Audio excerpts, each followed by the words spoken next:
Hello! Hi! What a surprise this is late on the evening, but we have got a very quick video out today because Disney have just not long ago released the trailer for X-Men 97, and this has all of the nerd theorists tremendously excited. And if you don't know, it's a continuation of the 90s animated cartoon, which is one of the finest animated comic book adaptions that there has ever been. It ran for several years, ended in 1997 with the Graduation Day episode, and many people for years have said that it could have run longer and that there was more story to tell, and some 30 years later Disney have brought it back. Now it's coming out in March and you can bet we'll be covering it a lot more, but in the meantime let's take a look at this trailer. I am so excited because this was one of my all-time favourite cartoons growing up, and just to hear that theme tune again, let alone see these characters with a lot of the original voice cast, by the way, is going to be amazing. So let's hit those titles and then we'll get right to it.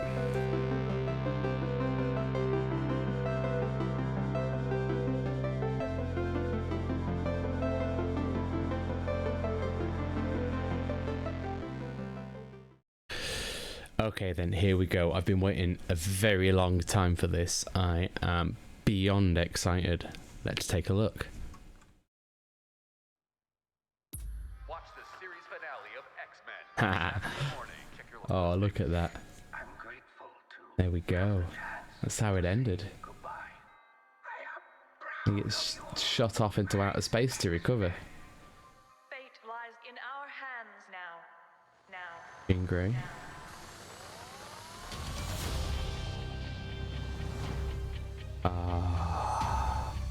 Oh, look at the colour. We have to stay vigilant. Hey, did that say Spider-Man? Professor entrusted us. Interesting, like that. You see they're burying him there. That's interesting. Sentinels. Look at the place. It's a different art style, but it's very familiar. Wolverine, Gambit, Storm. Get this Oh, done by working together as Blackbird. Jeez, Bub. Keep Bub. As I say, some of the voice actors are the same, and Wolverine is one. Jean Grey looks pregnant. Oh, look at the Sentinels again.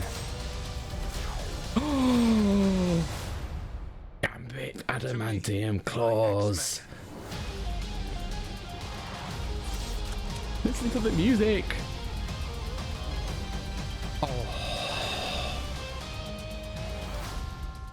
Magneto. The last will and testament of Charles Oh. Xavier. Everything he built now belongs to me. Oh, plot twist. Okay, right. So that was incredible. It was too short. I needed more. I think we all want more. But in the meantime, I'm going to watch it again, and we'll take some time to pause it as we go, and we'll find the really interesting bits, because, oh, that was fantastic. Right, hang on a second. Right, here we go. Let's watch this again. This bit at the start, by the way, I really liked. I like the clever bit with the toys and the classic CRT telly and the VCR underneath and the tapes on top. I probably somewhere deep in my parents' attic, untouched for 30 years or more, are a load of tapes, slightly less well scribbled, but they are there. Yeah, this is very familiar to me. Right, let's go. Watch the series finale of X-Men next Saturday morning. Check your local listings. I'm grateful to have the chance. I don't know if they've added an effect to it, but the resolution has changed. That classic 90s art style is very familiar with Batman the Animated Series as well. Oh, just that guitar immediately. Right, okay. Oh, hang on, let's just go back because I really liked those colours. Look at that. It's absolutely beautifully done. and it's a simplistic art style, but it is just such a stark contrast. It looks gorgeous. Now let's have a look at this. Hang on, let's bring it forward. There we go. So what do we have? Mutant fashion show. We have got, is Spider-Man a mutant? See, I thought I saw Spider-Man. So, so the Daily Bugle, though, you expect nothing less from the Daily Bugle, do you? I mean, what else do we have? The photographs for the Hellfire Gala are taken by Peter Parker as well. So you have Spider-Man twice on the cover of this paper. To stay vigilant.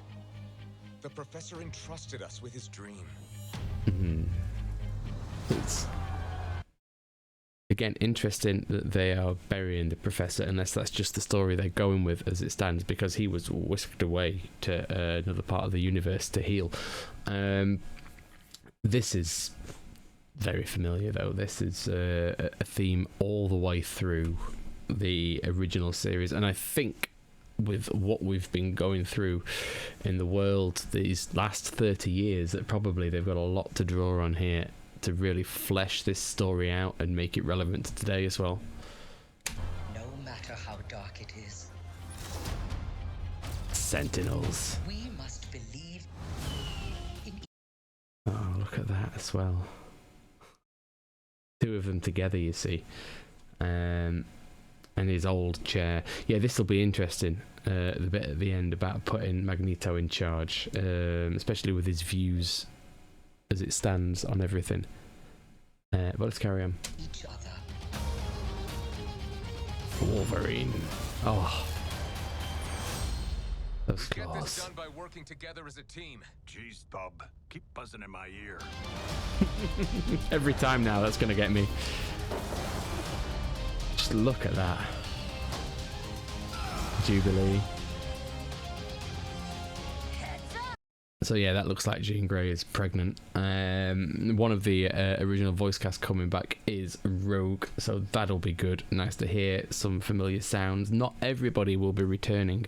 Many people will be returning to the show, but not everybody will be returning to their role. Some of them will have had other roles found to them to account for character origins that maybe weren't considered in the 90s, and others' voices have changed over the years, and so they will be finding different roles than they were originally as well. But as many people as possible have come back, and the new cast they've brought in seem to have really taken it to heart as well, so that's great. Oh. Now this, what's going to happen here? That is one of the most awesome things. But what's going to happen when he hits somebody? Because they're going to go boom, and that's fine, because they're not going to get hurt, and Wolverine's going to get hurt, but he's going to get better. But that's just basically unfair on anyone, isn't it? And it's going to be... I can't wait to see the next part of this scene. I really can't. That's going to be fantastic. Let's just bring that on, please, as fast as we can. Slightly concerned about Gambit riding on his back, though. I mean, that's right in the line of fire.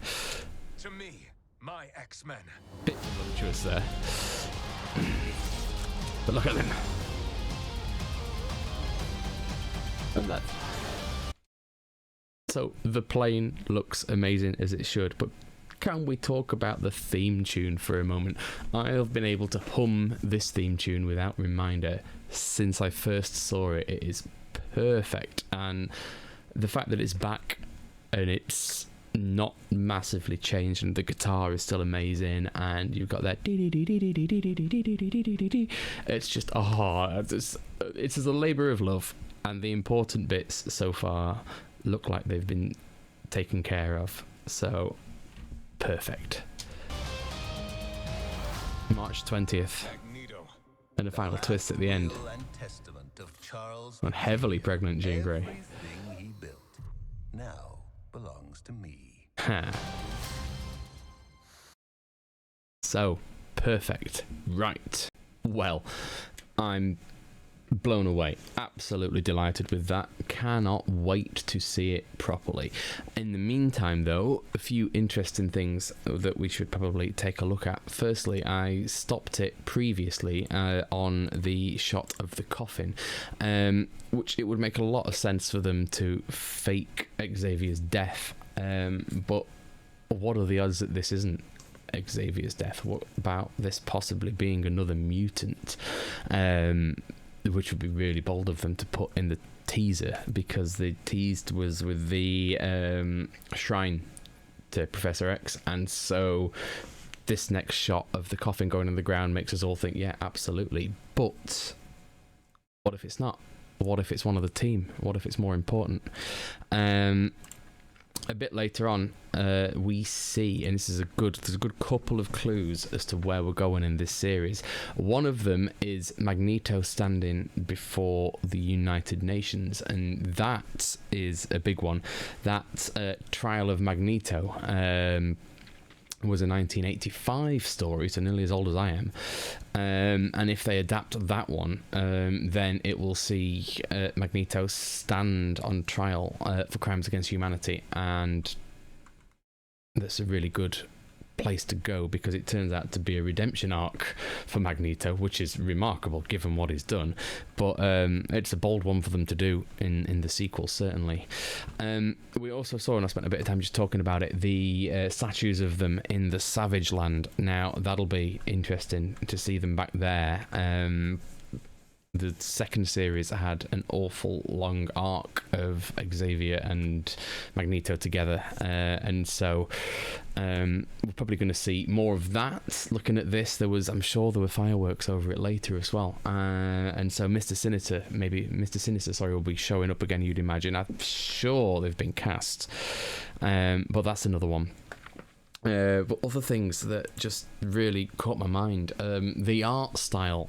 It's obviously it's more modern, it's not full 2D, but it's very clever in that it calls back to the original. I'm thinking of that moment when they're in what looks to be like a junkyard or a ruin, and the team are fighting giant sentinels that still look like robotic but also like people in suits, which is great. And it's a really odd mix of 3D and 2D, and the backgrounds look beautiful, and the little bits that are falling out the sky look like they're drawn, but it's still like 3D cell shaded almost, but not quite, maybe a design for the characters, and it works. It really does work. It updates the style, but it doesn't break that immersion of it being X-Men animated, which I think is fantastic. So I can't wait to see some proper action in that, which will be absolutely brilliant. But having said action, one of the things that I think the original series did so well was it wasn't all action. There was story, there was plot, there was character development. And at one point in the trailer, we see Jubilee leading a very grumpy looking Logan and the rest, a few more members of the team, into what looks like a party, to a little dance like this, and just little downtime bits like that are really important, because the point about the X-Men is that they have humanity too. They are human, and the whole point is they have powers, and they can be a threat if they're misused, but if they're not, then they're just humans. They're just people, and they've got the same hopes, desires and dreams and wants as other people. And it's really important that the show keeps on reminding people of that, and I think it's very important that we get a bit of time. I don't know how many episodes there's going to be of this. If it follows Disney, it'll be 8, which will be crap. I want 20, but we'll see what we get. But it is good, and it's just good to be back, and I'm happy to see this team together again, because as I say, it was a big part of my childhood. And I'll be really interested with the twist of putting Magneto in charge. What's going to happen there? Because Magneto's very much in the get rid of the mutant haters, the world for the mutants, instead of just for the normals. And being a big badass villain in much of the X-Men history, how is he going to change? Obviously, I've spoken about the trial and it becoming part of a redemption arc. Are we going to get the whole thing? Is he going to turn into a full-fledged good guy, or is he still going to be morally grey? What's going to happen with it? I don't know, but I can't wait to see. So I'm going to leave it there, because otherwise I'm just going to be gushing over how much I love the idea of this TV series. So please do leave a like and subscribe, hit the notification button, share this with all of your friends, especially those of them who are of my age and are willing desperately for this to come back anyway. And yeah, do come back for more. We will be talking about this a lot on the channel, I think. I know that I'm not the only person who's super excited about it. Gaz and Tom are right up there, and so is Andrew. So yeah, until next time, do take care, and we'll see you soon.